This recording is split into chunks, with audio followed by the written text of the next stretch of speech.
السلام علیکم۔ آج ہم آپ کو سانپ اور مور کا واقعہ بتاتے ہیں۔ اللہ نے سانپ اور مور کو جنت سے باہر کیوں کیا؟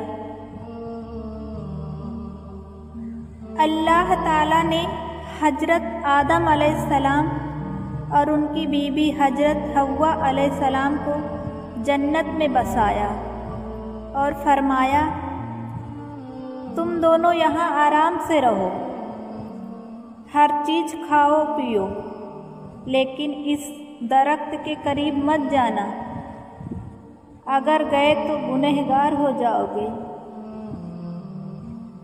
شیطان جو آدم علیہ السلام سے دشمنی رکھا تھا، کیونکہ اس نے آدم علیہ السلام کو سجدہ کرنے سے انکار کر دیا تھا، وہ ہر حال میں آدم اور حوا کو گمراہ کرنا چاہتا تھا۔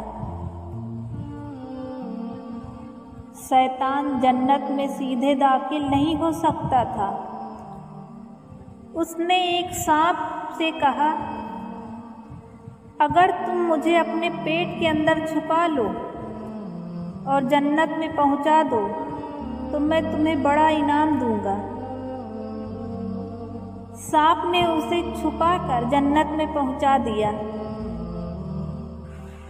جنت کے اندر پہنچ کر شیطان نے حوا علیہ السلام سے کہا، اگر تم اس درخت کا پھل کھاؤ گی تو تم کبھی بوڑھی نہیں ہوگی، ہمیشہ جنت میں رہو گی اور فرشتوں جیسی زندگی پاؤ گی۔ حوا علیہ السلام دھوکے میں آ گئی اور انہوں نے آدم علیہ السلام کو بھی راضی کر لیا۔ دونوں نے پھل کھا لیا۔ جیسے ہی انہوں نے پھل کھایا، ان کا لباس ہٹ گیا اور وہ اپنے جسم کو پتوں سے ڈھکنے لگے۔ اللہ تعالیٰ نے فرمایا، کیا میں نے تمہیں منع نہیں کیا تھا؟ اور کیا میں نے تمہیں نہیں کہا تھا کہ شیطان تمہارا کھلا دشمن ہے؟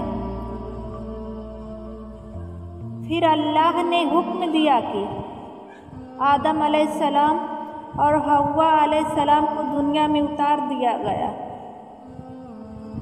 شیطان کو بھی لعنت کر کے نکال دیا گیا۔